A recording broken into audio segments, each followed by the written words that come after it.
welcome to Hope Channel Zambia, media that changes lives. It is time for the news and I'm your anchor, Meboch Timbiti. Let's look at stories making headlines. DEC pounces on illegal cannabis farm in northwestern province. Government recovers 28,000 misappropriated by deputy head in Choma. Ministry of Health holds supply chain performance review meeting.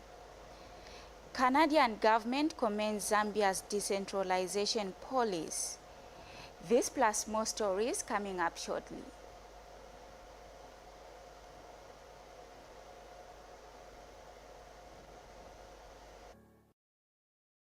Time is power. Our lives are powered by the sun. As the sun rises, so do we. It's time to power your life and say goodbye to blackouts with a new Topstar solar solution, the H50 hybrid system. Enjoy a safe and reliable solar solution at home or your business with the Topstar hybrid inverter, lithium battery, and 550-watt solar panels. Experience a peace of mind with reduced electricity bills, long warranty of up to 5 years with free installation. For more information, call or WhatsApp now on 0779 04 2000, 0779 04 2000, or visit our Facebook page at Topstar. Also, pay us a visit at our head office next to Arcade Shopping Mall. Topstar Solar. Power your life. Welcome back, and now the news in details. The Minister of Agriculture in Nyimba district has urged farmers who have partially redeemed their farming input under the Farmers Input Support Program FISP to complete the process up to Friday, 24th January 2025. Speaking in an interview with Hope News, Nyimba District Agriculture Information Officer Ben Mukonze says there are still Facebook beneficiaries who have not redeemed their inputs from the agro dealers. Mr. Mukoze has explained that out of 12,430 beneficiaries, only 11,396 farmers have fully redeemed, while 1,032 farmers have partially redeemed and 2 have not yet redeemed anything. The Nyimba District Agriculture Information Officer has warned beneficiaries who will not redeem their farming inputs by Friday that they will not be part of the beneficiaries in the next farming season. Mr. Mukonze has also reviewed that Ministry of Agriculture in Nyimba district received 830 applicants under SAF. He has explained that out of 830 farmers, only 5 farmers have considered for the loan through Indo-Zambia Bank, adding that 3 farmers have already redeemed the loan. Safu ku Nyimba district italandirako ma application yokwanira 830 applicants. Pali pano batengako pamene tinachitako disperse through mabanki atu amene Indo and Natsef pali 5 amene banatengako pali 5 banachita redeem mu number 5 iyi banachita redeem full redeem batatu 3 amene bakali bochita redeem bali babiri, so total disbursed ni 5 pankani ya SAF. Then pankani ya FISP we have the total number amene iliko 12,430 banachita full redeem ni 11,396 2 bakali bochita redeem, babiri balimi bakali bochita redeem. Tina ma partial redemption yokwanira 1,032 lomba pa FISP ni maubwanja amene taleta kuti timuze ni balimi na mweyo boti mverera mkani ni yakuti bonse bamene bali na ma partial redeem bapasi wachabe kufika pa Friday kuti basilizise, bapasi wachabe kufika pa 24 pa Friday kuti basirizise kuchita redeem. Consequences ni yakuti ngati sibazachita redeem ndiye kuti iwe muli mu chinkhostifala. So afunika chabe asirizise. Ora anasiya 1 kwacha, anasiya 2 kwacha, afunika aitenge kuti ija ndalama anapasiwa atandikeko pakomo. Kanizia kine zamene ifrani ya tije ni nkani za tudoyo muminda. Palilomba kuli tudoyo muminda. Koma ministry yaso ya agriculture ya pasa mankwala. Kuma officers wonse bali 24 makamsi yali muno munyumba. So balimi through ma structures yatu maka kukaki kuti mukatapeze botandizo. Nolemba kuno kwino zofunikira babira omuzeni ba officer ba. Aba balimi babiri n'aba balimi bali 1032 ngati zibasirizisa kutola ndiye kuti lubwerera kuboma zikawerera kuboma nishobere baluza ni balimi bamene kani chibawerera ndiye kuti aba balimi sibazapezeka bali next season kuti bakangati bapeza basakidwe pale kani zizo zawaga ni cost farmers why isasirizisa kutola. The Drug Enforcement Commission in Solwezi District in the Northwestern Province has jointly charged and arrested 2 notorious cannabis cultivators in 15 miles area in Shindano District. The 2 suspects, identified as Robert Wasamba, a male peasant farmer aged 47, and James Munongo, male aged 19, have been charged with the offense of unlawful cultivation of fresh cannabis plant weighing 523 kilograms. This is according to Drug Enforcement Commission Public Relations Officer Alan Tamba. The Drug Enforcement Commission in Solwezi District in the Northwestern Province in the Republic of Zambia has jointly charged and arrested 2 notorious illicit drug cultivators in 15 miles area in Mushindamo District. The 2 suspects, identified as Robert Wisamba, male aged 47, a peasant farmer, and James Munongo, male aged 19, have been charged with the offense of unlawful cultivation of fresh cannabis plants weighing 523 kilograms. The charge is pursuant to Section 19 of the Narcotic Drugs and Psychotropic Substances Act No. 35 of 2021 of the laws of the Republic of Zambia. The drugs have since been seized while the suspects have been detained in lawful custody awaiting judicial proceedings. We wish to thank alert members of the general public for sharing strategic information with the Commission. We further call on all citizens to partner with the Commission so that by acting together, we can prevent, detect, and combat organized crimes.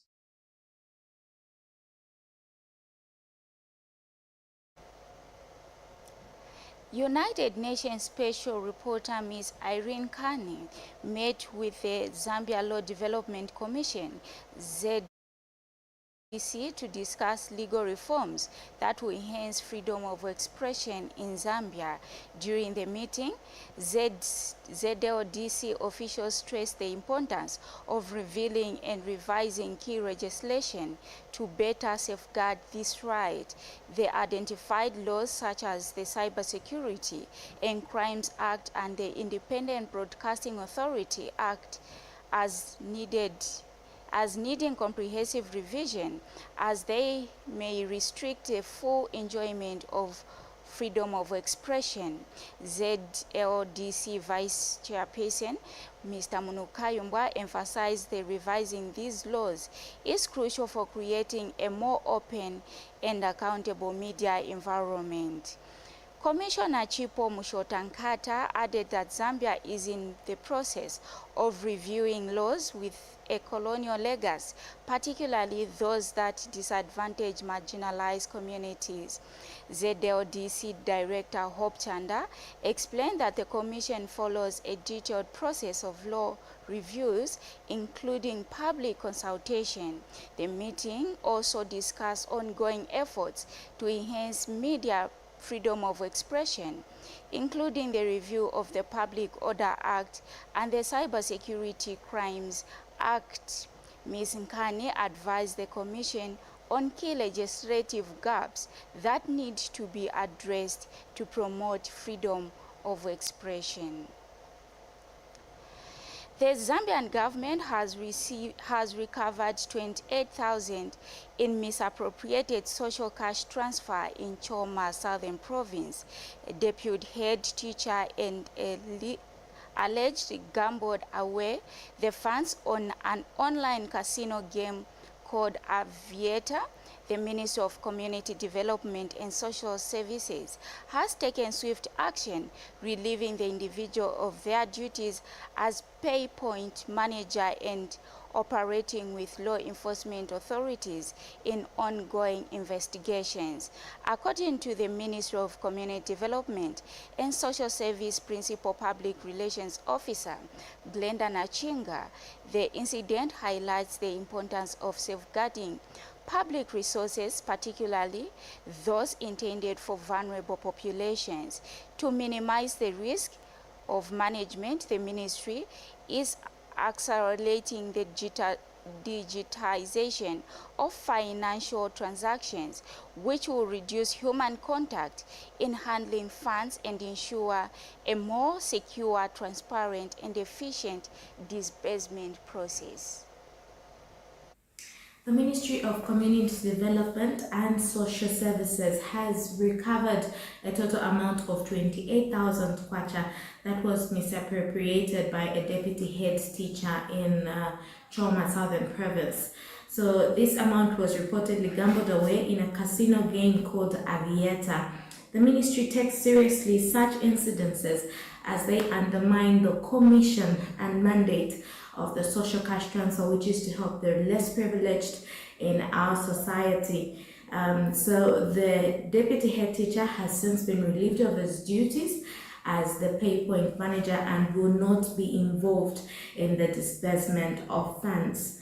It is also worth noting that the ministry is now accelerated the process of digitization, where all payments should be done digitally. This will reduce mismanagement and delays in the disbursement of funds. We now take a commercial break. We'll be back shortly.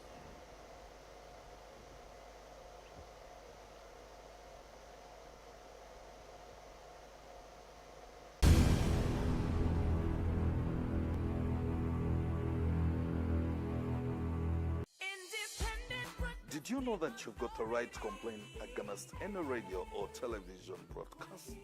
Did you also know that every radio or television station has an obligation to respond and address your complaints when aggrieved? The first step is to complain to the station not more than 3 months after the broadcast took place. It is expected that the station will respond reasonably to you, that is within 14 days. If not satisfied, then escalate your problem to the Independent Broadcasting Authority. We're at Mass Media Complex, Ali King Carter Road, PO Box 32475, Lusaka, or call us on +260 211 250589 or visit our website at www.iba.org.zm. IBA, promoting ethical and professional broadcasting. Time is power. Our lives are powered by the sun. As the sun rises, so do we. It's time to power your life and say goodbye to blackouts with a new Topstar solar solution, the H50 hybrid system. Enjoy a safe and reliable solar solution at home or your business with the Topstar hybrid inverter, lithium battery, and 550-watt solar panels. Experience a peace of mind with reduced electricity bills, long warranty of up to 5 years with free installation. For more information, call or WhatsApp now on 0779 04 2000, 0779 04 2000, or visit our Facebook page at Topstar. Also, pay us a visit at our head office next to Arcade Shopping Mall. Topstar Solar. Power your life.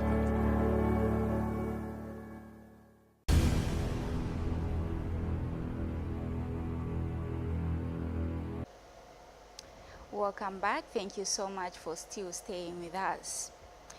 Minister of Education, Honorable Douglas Kyakalima, has underscored the significance of having learning infrastructure that offers world-class services. Honorable Kyakalima emphasized that unlike other courses, medical studies require meticulous training due to the sensitivity of the profession, which borders on human life. He was speaking when Texila American University founder and president Sergio Basca, flanked by Vice Chancellor Professor Aja Poda, paid a courteous call on him. The minister, who was accompanied by Permanent Secretary, Education Service Mr. Joe Kamoko, extorted the commitment of the privately run university for the construction of state-of-the-art laboratory. He commended the management for making a leading role in giving Zambians quality education that supplements government's effort to produce a medical profession that aligns with international standards. Responding to Minister, the university's founder and president Sergio Basca said his organization values the enabling environment that the local education sector offers.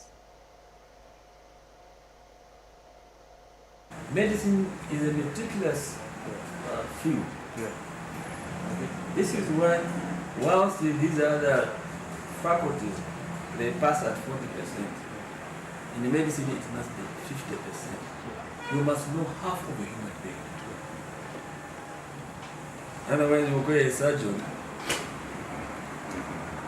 after operating with the suture, once the razor is inside. It's happened. It's happened many places.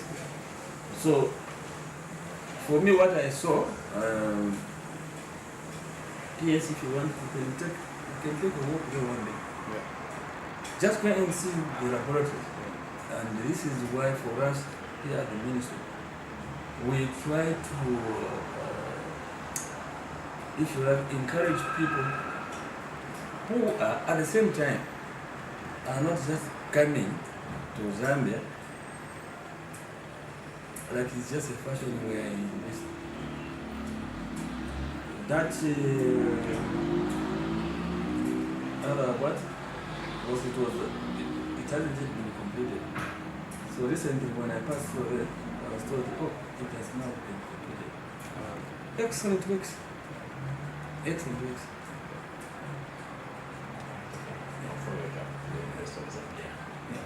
Just follow it up.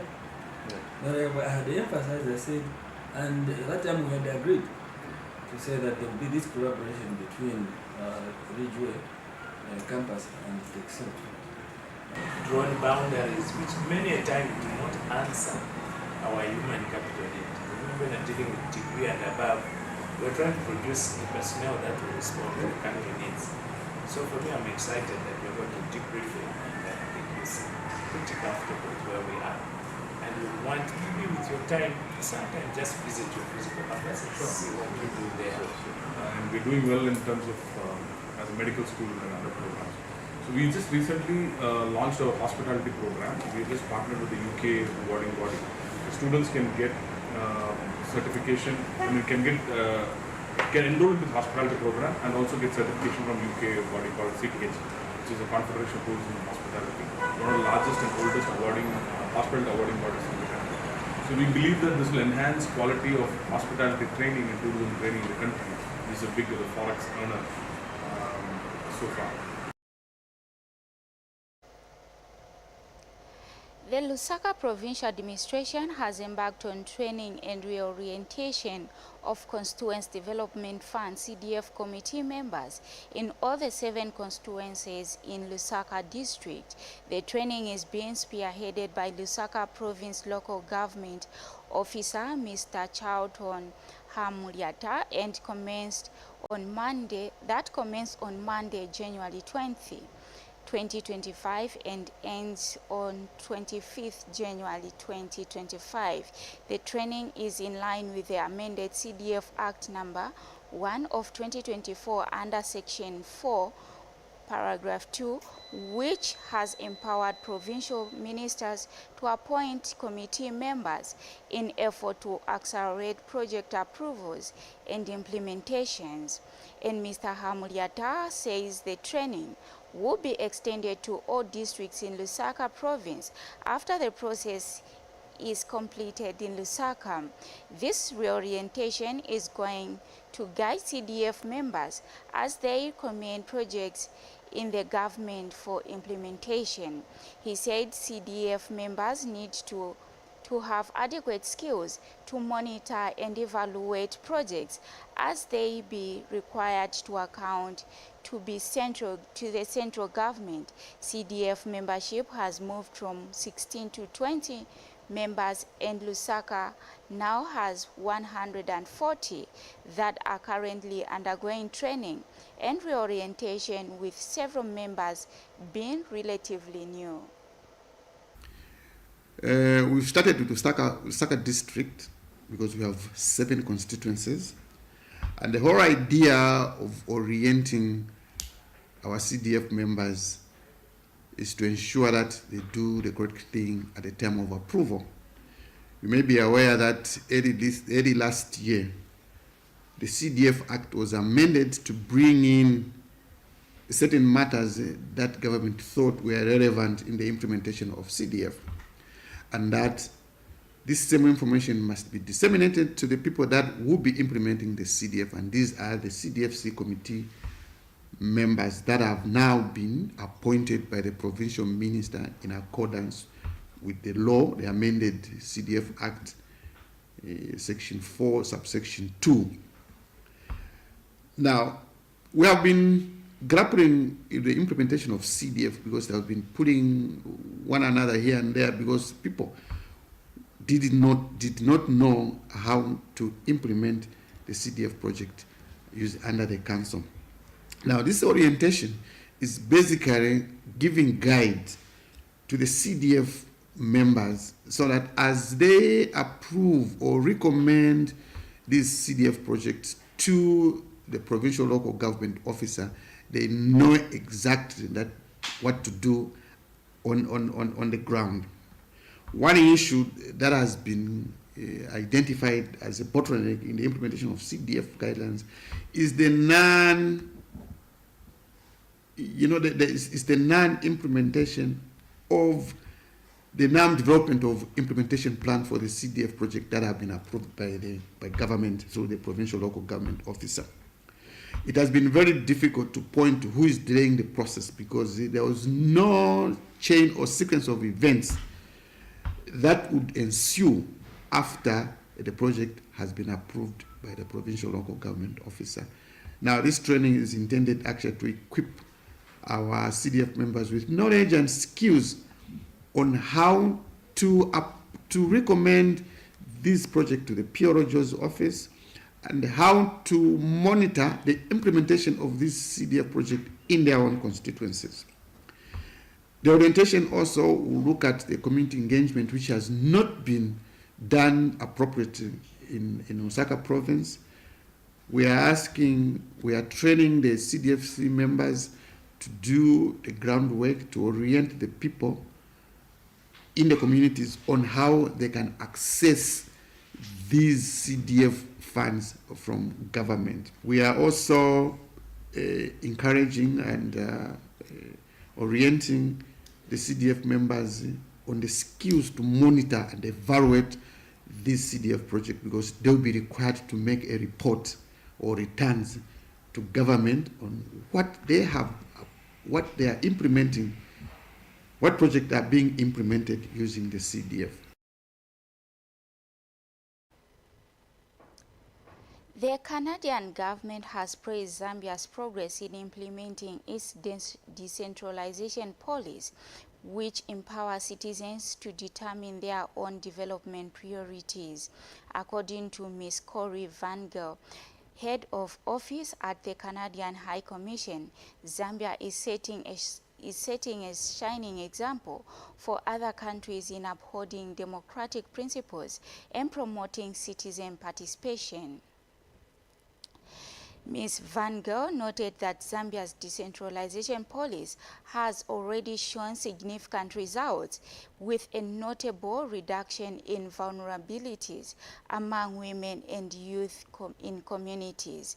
A Canadian delegation comprising representatives from various principals organizations met with Minister of Local Government and Rural Development, Honorable Gary Nkombo, to discuss areas of operations. The participation aims to strengthen local authorities in Zambia, promote economic growth, and empower citizens. Minister Honorable Nkombo welcomed Canada's support, emphasizing government's desire to ensure equitable access to education, health, and other empowerment opportunities for vulnerable communities. You know, the issues are often the same issues: decentralization of authorities, things like rural divide and the urban divide and the challenges faced on both sides. You know, the nature of independence of municipal governments to maintain sort of that closeness with their wards, with their community groups. Just how difficult the political climate is for councillors too, and especially for women when it comes to social media now and the types of things that they're dealing with. So it's the hard stuff. I think financial sustainability, I hope they're going to learn a lot from Manitoba. We talk about gender equality and women at the table and getting that number up in elected officials. The one thing I've seen this week is the strong, passionate women that are elected officials that are around the table in our workshop. I certainly appreciate the passion, and they have spoke very much about yourself, Minister, and the support. And I'm encouraged by the work that they're doing, and that we will work a little bit on financial sustainability coming up in the next few days, but they definitely are the right association to be advocating for Zambian municipalities. Back on the road for actual decentralization of services, which has been matched with fiscal decentralization of monies cascading down from the center to the people. And we have made it an all-involving activity now, where major decisions in the spirit of achieving decentralization are being made by the local people. We have established structures at sub-district level that kickstart the development requirements and needs or trajectories of the people, which are normally peculiar to a certain given jurisdiction. This was absent before. And what I mean is that all decisions were made in Lusaka here, in this ministry, that it will affect and involve people that are living probably 1,500 kilometers away from that. We are going to work with decentralization work, with the evolution of functions from the center to the district.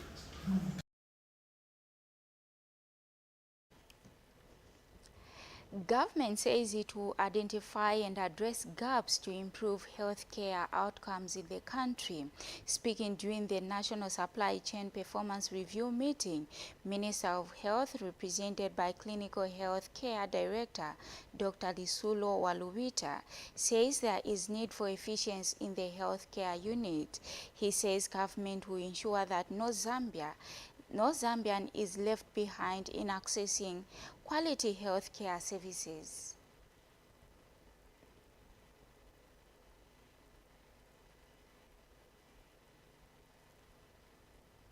The Ministry of Health held a national supply chain performance meeting. The meeting brought together key stakeholders from across the supply chain ecosystem in Zambia. During the meeting, Minister of Health Dr. Elijah Muchima, represented by Clinical Healthcare Director Dr. Lisuto Walubita, launched documents that will help to improve the health sector supply chain and ensure the availability of essential medicines and medical supplies. The guidelines are going to equip our healthcare workers with the skills that they need to manage our patients optimally.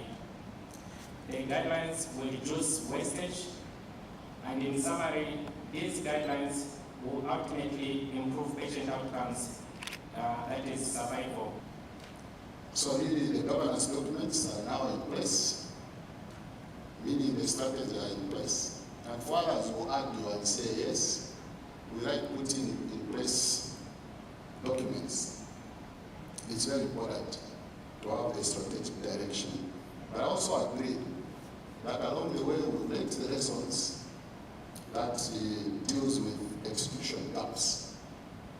We come up with strategies, but then we have execution gaps. Speaking during this meeting, Dr. Walubita said the launch of the documents is the beginning of the journey to improve quality health care and that government will ensure that no Zambian is left behind in accessing quality health care services. The Ministry is aware of the gaps in supply chain challenges, which we have examined and formulated strategies.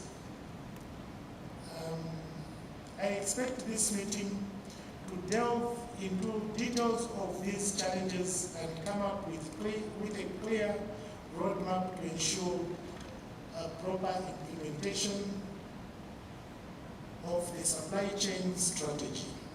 I urge each one of you to align your plans and strategies with these goals, articulated policy documents to ensure our collective efforts to achieve the desired impact of good quality health services.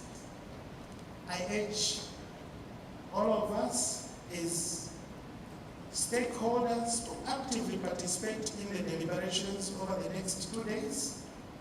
Let us align our efforts with the strategic pillars and priorities outlined in the documents we are launching today.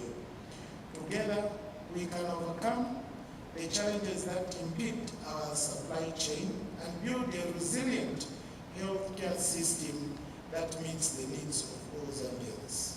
The documents launched are the 2025 Standard Treatment Guidelines, the Zambia National Formulary, the Essential Medicines List, the Community-Based Volunteer Supply Chain, and the 2024 to 2028 Health Sector Supply Chain Strategy. Louisa Simonga reporting for Hope News in Lusaka.